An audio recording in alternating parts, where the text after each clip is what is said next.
Hey guys, welcome back to the podcast. My name is Desiree, and this is Conference with Desiree that you're listening to. And thank you for joining me.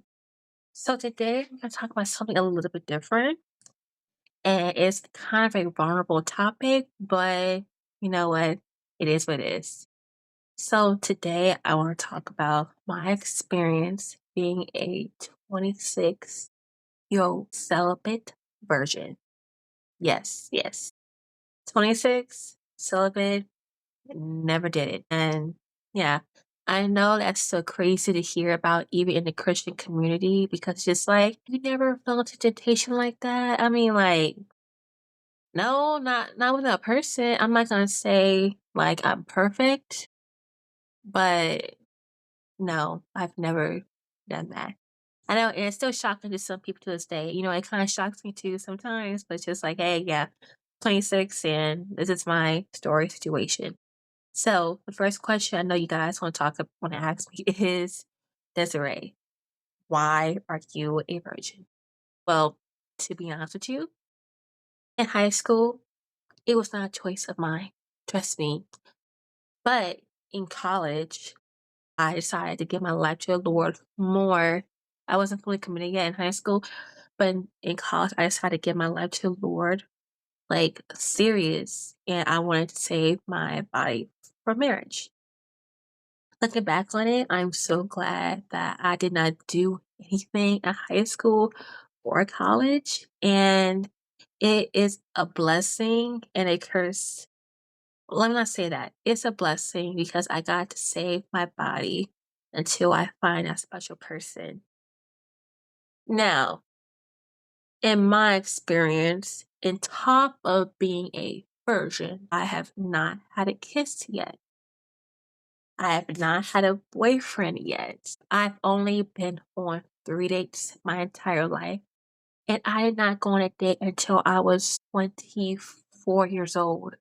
Yeah, I know what you're thinking. Desiree, did you not want to date earlier? Trust me, I did want to date. I tried. I really did. I tried. But, the people I like was not happening. Or God just said, they're not for you. And looking back on it, God was right. They were not for me. That could be a whole different story time for another day.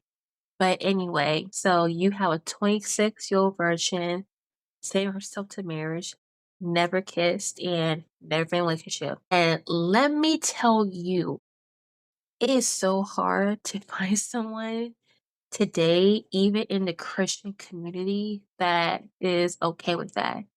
Because, hey, listen, we all have our own sins. We all are children of God, and no one's perfect, but at least in my experience, Christian men I have liked have told me, unfortunately, I'm not waiting. So sorry. Like, okay, whatever. Okay, man, it's cool. Kind of sucks, right? Or it's just we don't even get to that part, and it's just like, why haven't you been in a relationship before? Like, that's weird. I've been told that, and trust me, man, I it wasn't for lack of trying. Trust me. But I truly believe God has something out there for me. And maybe I'm not ready for it yet, or maybe they're not ready for me yet, or maybe He's just working on us individually before we can come together, or, you know, whatever God wants, right? But I will say it is hard being the girl amongst your friends who is single and that does not get approached. Like, I have like three friends that's my circle, right? Two of them are married. They both met their husbands early 20s in college. And my best friend, at least right now, is constantly being approached by people. And she is in a relationship, she's in a relationship a lot. And that's not a bad thing. But I'm just saying, even amongst my friend group, they're not going to understand because they have those experiences. They met the person like early 20s, right? Like, so, and then, even my best friend that doesn't have a spouse, it's just like, you can't relate because, you know, you get approached to, and good for her. But I'm just saying this is a love letter to the girl who does not get seen. And I just want to tell you that it's okay. The right person will see you. He will see you. And this could be for a man too. Man, listen, if you have not found the right girl, if you feel like all the girls you like don't notice you, trust me, the right girl will notice you. I have faith that one day I will find my person. But I also have to understand God is still good even if I don't find my spouse. Or let's say I find my spouse, but it's way later in life. Because, I used to tell myself all the time, I would like to be married before 30. And that's just not how it works. God is not on my timeline. He is on his own timeline, you know? And the whole purpose of me before 30 is because I just wanted to have kids and be a somewhat young mom, right? But is God still good if I meet my spouse at 35? Is God still good if I meet my spouse at 50? Is God still good when I don't meet my spouse at all? If I have one for me, is God still good if I meet my spouse but we can't have kids because of whatever reasons? And the answer to that should all be yes. Yes, he is still good. Yes, he's still omnipotent. He's omnipresent. Yes, he is Father to all because he knows best. And whatever happens, happens. He chooses what's for my life. I don't know about you, but he is the leader of my life. And if my desires don't match up to what he wants for me, then I have to understand and I have decided he is still a good God because I know he does what is best for me. So, yeah, this is gonna be a short episode, but I just wanted to just tell people I get it. It's a struggle for real. It really is, especially when you're in my certain predicament. And I feel like not many people are like, never a relationship, never kids, never done anything. And they feel like their time has passed. Then it's hard not to get discouraged because I feel like my time has passed for certain things. Like, oh my God, I would never know what it means to go to prom with a date.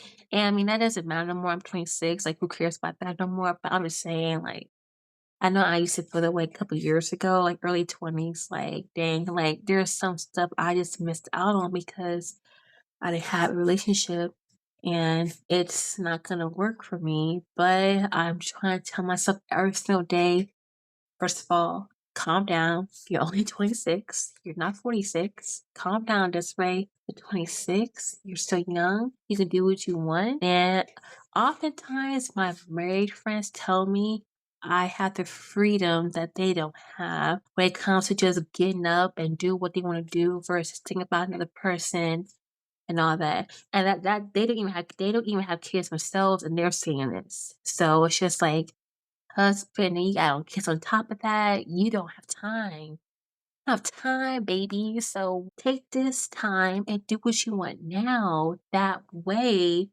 when you do settle down and have kids, if you want, then you won't have no regrets. But it's just like, why can't I do the things I want with the person I'm supposed to be with at least? And then maybe even with the kids. That's what I think of it, but I know God has a plan for me. So I'm going to just enjoy my singleness to the best of my abilities. And then when he shows up, he'll get the better version of me. Because while I'm in my singleness too, not only will I enjoy my time, I will work on bettering myself, not for him, but mainly for me, right? And then he'll reap the benefits, obviously, but I'll work on myself. I'll enjoy myself. And then when he comes, then it'll be smooth, well, smooth, so called sailing. And if he doesn't come, and that might suck a little bit, there may be some tears, but overall, God is still good. And I just know if I tell God my struggles and desires, He will make a way for me. I just know if I just pray to Him, He'll make a way for me. And if I tell Him I'm struggling, So if it just decided I'd never meet my person, I know I can go to him for comfort, knowing no matter what happens, again, he is good and he has my back, and I am choosing to be obedient no matter what. But anyway, that is just a short little podcast episode. I hope you guys enjoy it. And yeah, so please like, comment, and share. If you're on YouTube, subscribe, and then please just leave a comment. And guys, there is a freebie down below. I would love for you to click on it. It costs you nothing. And then, yeah. But anyway, guys, thank you for listening and tuning in, and I'll see you next time.